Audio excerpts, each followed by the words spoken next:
consistency. I am not feeling good today, but I decided, why don't we just dive into the video? Anyways, it took everything in me to even hop on, to even get on here to record another video. I was just not feeling it. The other 2 days, I think I was just standing. First day I sat down because I didn't know what to expect. Today we sat down because your girl's just not feeling the best. But I'm gonna give some people some time to come in. In the meantime, I'm gonna just stare at the screen. I'm just gonna give people more time to come in. I'm not gonna be on here too long, but I did wanna come on here to kind of have like a little chat. So we'll see when everybody gets in here. Hopefully today the comments aren't like too bad where I can actually read them, because usually I struggle just to see the comments. So I'm gonna give people some time to come in. I'm getting the hang of this live thing, so that's good. As you come in, say hey, let me know that you're here so I can acknowledge you first of all, and then so that we can chat it up. I'm not getting ready today, so I'll be sitting here and it's just us. I'm not gonna go live on TikTok because yesterday it was a lot on me. But yeah, I'm putting on my rings. I just finished using all of them yesterday. That's how many rings I had on my hand yesterday, which is ridiculous, but anything for fashion, right? Hey girl. Thank you for tuning in. I do appreciate the support, trust me. I'm not going to be on here long today, so I just want to come on here and just really have a little talk. This topic is super crazy. Hey, welcome in. Drop something in the chat so I can engage and talk with you. Yesterday was really good. I did both YouTube and TikTok. I feel like it was good. I just feel like I just want to be a little bit more prepared for the next time, because I had the cameras in two different directions. So sometimes I was mainly talking to TikTok or I was just mainly talking to YouTube. And I feel like if they're side by side, it wouldn't really be that bad. I could read both of the comments, but it was kind of hectic. But at the same time, I like it. I feel like there's always just the beauty and the chaos. I like that vibe, but I can't do that all the time though. That was a lot of pressure. So I need to figure out a better way to go live on both platforms without, so I have to figure that out. But today I'm not feeling the best, y'all, but I'm trying. I showed up anyways because this is the challenge that I have. So since I created this challenge, I was like, I don't want to do it halfway or make an excuse for myself. So I decided to still go live. And then granted, right after I'm done here, I'm going to go live on TikTok. So yay me. So that's why I'm sitting down today. I'm really not feeling the best at all, but I'm going to push through. Even if I don't feel good, I feel like I want to push myself so that I could always do what I said I'm going to do. Because I always make excuses and I'm always like, you know what? I'm not going to do it anymore. But I actually really want to see it through. So, hey guys. I am good. I'm good. Oh, my client. Yeah, so a lot happened yesterday. I didn't even get to meet with her anymore because she had an emergency. So we'll be meeting up with each other probably tomorrow or the day after. So I'm going to probably do another get ready with me to go out. Or I might put on the same outfit because I ain't even go nowhere. So I think I'm going to just do that instead of putting on a whole new outfit. But we'll see how I feel. It really just depends. But I'm doing great, guys. Just not feeling the best today. But I made a commitment, so I'm here. I showed up, giving myself that push, because if I don't push myself, I'm going to just keep making excuses up until next week. Like, oh, I wasn't feeling good. That's why I didn't go live. But I'm just going to do it. I'm going to see it through. Got to see it through, my boy. Got to see it through. But as you guys can see by the title, we're going to be talking about a soft life, hard decisions, tough decisions, soft life. Because I feel like yesterday, the day before yesterday, and the day before that, I was talking a lot about navigating my 20s, and I feel like I stressed that a lot. where I am in my life. And I feel like you guys pretty much understand where I'm at with my life. But now I want to talk about how I want a soft life, but you got to face reality. Sometimes your life ain't always going to be soft, or that's maybe not what you're meant to do. Like, unfortunately, not everybody can have a soft life because there's going to be tests and trials. Hey, you're going to have a hard life, but what do you do to kind of try to soften it while still being in touch with reality? Because I feel like in this generation, a lot of people are so into trying to have this aesthetically pleasing life that they tend to keep up with the Joneses instead of just staying in their own lane. And then that's why a lot of people fall into debt, and people are always going out and they're always buying bottles and they're always trying to do this, do that, knowing they can't afford that lifestyle, but because that's what's in, that's what everybody's doing, they want to be a part of it. So now they're trying to keep up. And instead of progressing, they're only deteriorating their lives. So for me, a soft life, I saw your comment. For me, a soft life is where I don't have to worry about anything. I set myself up for success. Like, granted, everybody's definition is differently, but for me, a soft life is a life that I created where I am successful and I feel fulfilled in every way possible. It doesn't mean that a man is doing everything for me. It doesn't mean that I'm just looking pretty and sitting in life. No, I feel fulfilled because I feel like as a woman, a lot of us tend to see success differently. And for me, I see success as building the career and the life that I want and not having to go out there and ask. I feel like if everything is there for me and I am in a place where I'm blessed, that to me is a soft life. And a lot of times though, you can't just off rip have a soft life. You have to kind of go through things to either create one or to eventually get to that soft life place. I feel like a soft life is just a title that people use to kind of dumb down, like, oh, well, I'm gonna live a soft life, so I shouldn't have to work. I'm gonna live a soft life, so I shouldn't have to lift a finger. I shouldn't have to do this or that with my life. But I really feel like it's what you make it, because life is what you make it, essentially. If I don't put the work in, I'm not gonna see anything. All the goals, the visions that I have for myself, I won't really be able to accomplish them because literally I didn't work for it. So to me, being like having a soft life and just being a soft girl in general is when I'm able to fully feel fulfilled in life and not have to worry about anything. And I can depend on God solely, just God. And I don't have to depend on a job. I don't have to depend on a paycheck. That to me is a soft life.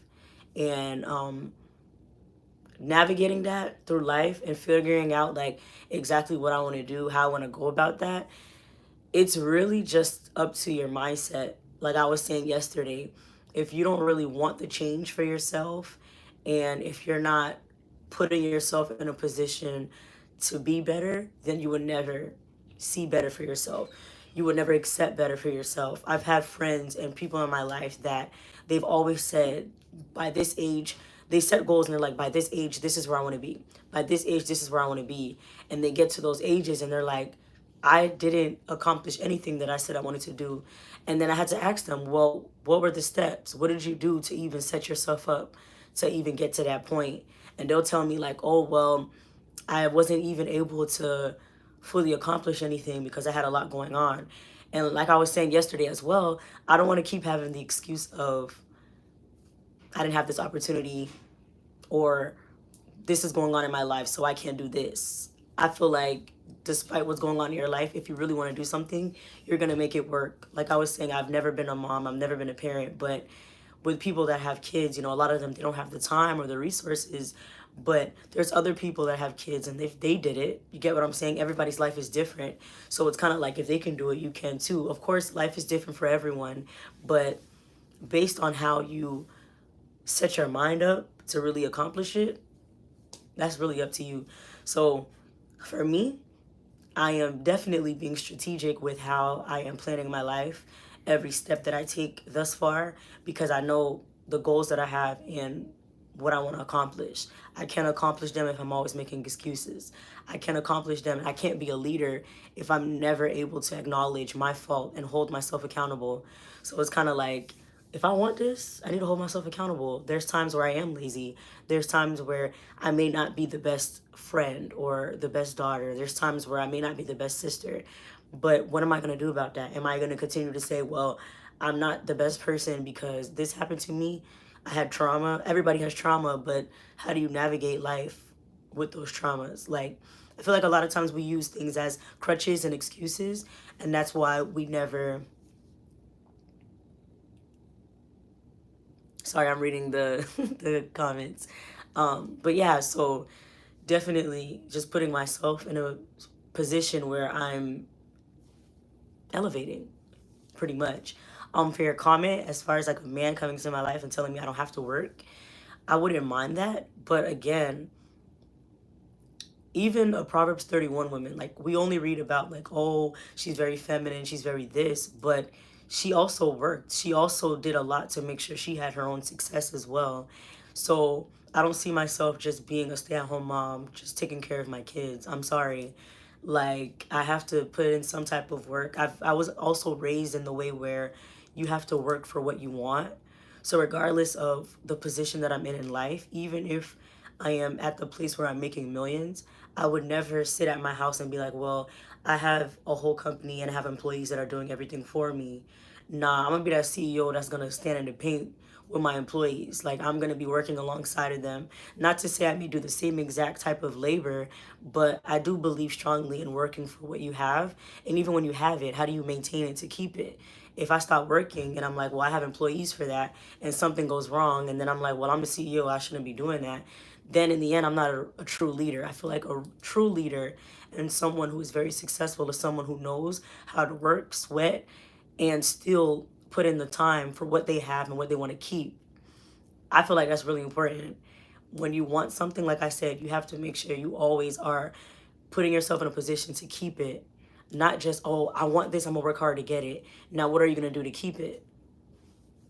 Even when people are giving advice online about how to be successful, you're giving me the tips on what you did to get there, but you're not telling me what you're doing currently to keep it. Because yes, you made $1 million, but how did you not blow through $1 million?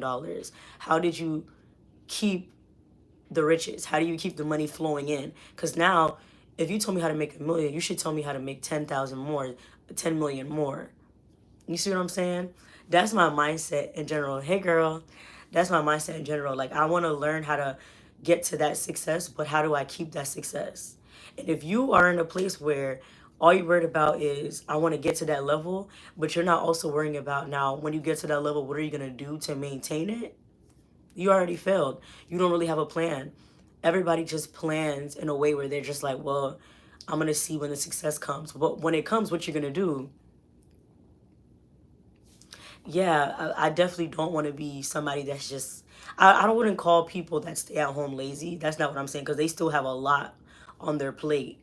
But from my point of view and from my perspective, I would always, no matter where I am in life, whether once I have a family or even if I, when it's just me first and I'm by myself and I have, or I reach the goals that I want to reach, I would always work to make sure I keep that and I'm stable, like more than stable, comfortable, like wealth, not just riches, but wealth, because wealth is something that you can pass on to generations. Riches, I could be rich today and lose it all tomorrow, but wealth is, that old money. When people say they have that old money, you want that old money, that money that's going to be there like when you're gone, your children's children, and they pass it down. Like people that have family businesses and are like, oh, my grandfather started this back in the 1800s or whatever, and it's been in the family tradition for years, for centuries or whatever. That's what I want. I want it to be like that. I want to make sure whatever I leave on earth, like a legacy. I think I was telling you guys the saddest thing is when you're at somebody's funeral and they're only talking about the things that they wanted to do but never got to accomplish. Yeah, nah.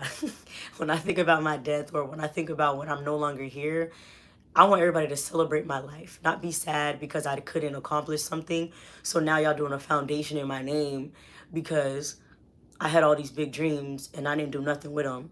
All I did was talk about it, but I didn't walk on it. I didn't really put no action in it. Of course, everybody's life is different. So certain places and certain things that they've done or they're doing, they may not be able to accomplish that before they leave this earth. But me, I have no excuse. So before I leave this earth, I gotta leave something here where people can, when years, like when I'm no longer here, people can say, oh, I remember she did this, all the things that she did. She was going through life, but she still accomplished that.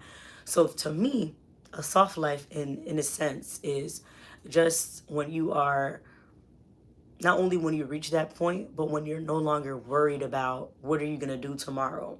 Like, you know, people are always like, okay, I got paid today, but the same day you get paid, all your money's gone. Like, I don't want that to be my life, or I don't want that to be the life of the family that I create. I just want it to be where I know for a fact this is what I'm gonna do, this is what I've done, this is how I'm gonna keep it, and the cycle repeats. And then how do I get more, maintain more? So my thing and my biggest goal is maintaining, because I know I can get it, but how do I maintain it?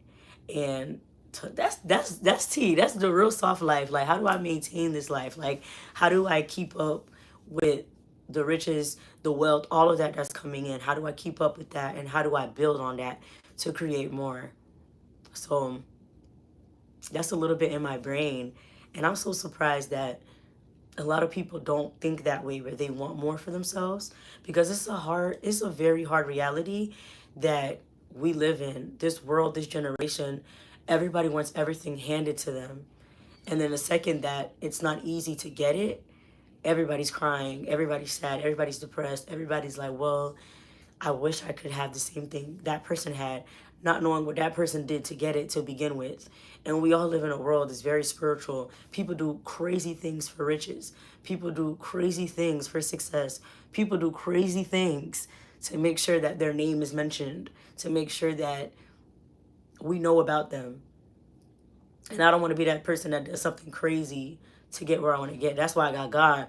So it ain't gonna be, oh, all she did was have that conversation with that person, or it's only because, nah, it's because God did it, and that's how I was able to get here. But other than that, I don't want to be in a position where I'm so focused on everybody else and not focused on me. But this generation, sadly, that's exactly what people do. The handouts, everything's so easy. We got Chat GPT, for God's sakes. We got Chat GPT to help us become successful, and people still not using that. Like, remember I was joking with you guys about the post that I had posted on Facebook, where somebody shared something and they were like, you guys are wearing Chat GPT out. But literally, why aren't you wearing Chat GPT out? People are using Chat GPT to become successful, to make money. Y'all using Chat GPT to argue with your friends, to argue with a boyfriend or girlfriend, to figure out, well, how should I say this in a group chat? When you could be asking Chat GPT for, how do I create or start this business with no money? How do I start this business with little to nothing? Like, we literally all have the same 24 hours. So when you see somebody else make it, and you see somebody else having the stuff that you want, you got to ask yourself, well, what did I do to even get there in the first place? Everything can't be handed to me. And the second I realized that is when I said, yeah, I don't want to have a soft life. Well, at least not yet. Because a soft life to me is like, yeah, everything seems to be okay, but like, if I start